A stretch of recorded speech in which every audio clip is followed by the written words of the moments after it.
So listen, there's this misconception that money can cure poverty or hunger, but that is the furthest thing from the truth. Everybody thinks if you give this person $450,000, they will never be poor again. If you pay people back money, if you go out there and help everybody get $1 million, they will live a better life. If you give them UBI income, they're going to live a better life. That is not true, and here's why. Recently, the executive director of the UN World Food Program tweeted out saying 2% of Elon Musk's net worth, which is around $6 billion because he was worth $300 billion at the time, can help solve world hunger. So everybody's like, oh my gosh, he's so rich. Why doesn't he take 2% of his money and $6 billion and make that happen? Well, from that moment, some interesting things happened because Elon Musk responded and he said the following thing. He said, look, if you can prove to me, okay, that $6 billion will solve world hunger, I will sell Tesla stock right now and do it. But it must be open source accounting so the public sees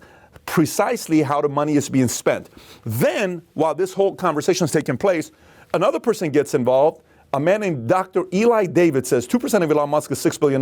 In 2020, UN World Food Program, which is WFP, raised $8.4 billion. How come it didn't solve world hunger? So eventually this executive director from UN responds and says, well, I wasn't really talking about world hunger. We were really talking about geopolitics. So now they're spinning and changing again because they know if you give $6 billion open source accounting, there's no way you can do with $6 billion. It's always these methodical ideas that, oh my gosh, if we give money to the poor, everything's going to get fine. Here's the problem I got with politicians and people who are in leadership positions. Why are you trying to solve problems from the outside? Like, you know, when somebody is out of shape and you need to lose 50 pounds, there's two options you got. You can go get your stomach stapled for $10,000. So your stomach gets smaller and you don't want to eat that much, right? But you still are not going to exercise. You're still not healthy. You still didn't solve the problem. You may lose 50 pounds. You're still not healthier because you're not exercising. The right way to get in shape is to actually have to do the work. I was at the gym this morning. For an hour, I'm training with my guy. I'm not going to lie to you. For an hour, in my mind, you know how you play games and your mind plays tricks on you? For 1 hour, I've hit this guy in the face. I've thrown him against the mirror. I've slapped him across the face. I've thrown my water bottle at him. I'm so angry at this guy because for an hour, he's kicking my ass. I'm sweating. I'm almost in tears like a little baby. But at the end of it, I get in the car. And I can't breathe, like literally I can't breathe. I'm drinking all this other stuff. 30 minutes later, I'm like, I had such a great workout this morning. You think I felt like working out with this guy? Hell no. So solution, let's just pay this guy a little bit of money. It's going to solve it. No, it's not.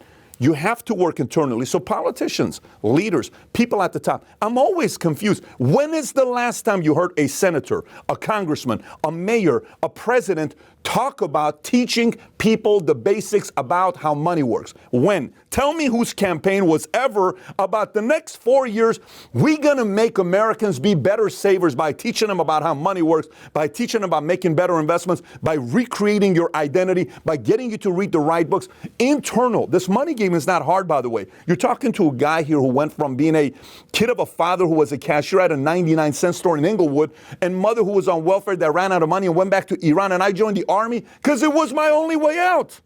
We had no clue how money worked. My parents never owned a stock, ever. We've never owned a 401k. We've never owned a life insurance policy. When I told my dad I sold life insurance, when I told my mom I sold life insurance, you know what their response was? Here's what their response was. I said, I sell life insurance. What is that? I said, so you pay $100, and God forbid if you die, your family gets $300,000. He says, you believe that bullshit? He says, you know that's I said, no, that's life insurance. So you think someone's going to give your family $500,000 or $300,000 and you only pay them $100? I say, yeah, because most people live longer. So it's a mathematical formula. You're crazy. My parents knew nothing about insurance, annuities, 401k, stocks, bonds. I knew nothing about this stuff. I've never lived in houses. It was an apartment complex. But I learned early on, if I work from here on how money works with my identity, then money will show up. So no, money is not going to cure poverty. No, money's not going to cure world hunger. Different way of thinking, supported by people that are willing to contribute their time and resources, can. But if you just give money without recreating someone's mindset, without recreating the way somebody thinks, that poverty is not going away. They're going to stay poor, and they're just going to rely more and more and more on you. And the more free money you give them, matter of fact, it gets even worse over time, the more free money you give to people. So, you know, if you're listening to this, and this kind of got you thinking, maybe ask the local people that you work with in politics. Ask your local congressman, your local mayor, your local senator. Ask your governor. Ask the president. When's the last time we taught people about how money works? Why not? Why don't we have somebody campaign around educating that community about how money works? Maybe I'm crazy, but I don't think I am. If you agree with me, give it a thumbs up, subscribe to the channel, and share the hell out of this video so we can get people asking the right questions from our politicians.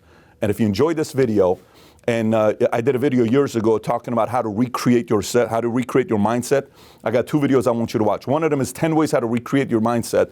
And the other one is 20 rules of money. If you've never watched 20 rules of money, go watch the video 20 rules of money and get a better idea about how money works, especially how I think about money. Having said that, have a wonderful week, everybody. Take care. Bye-bye.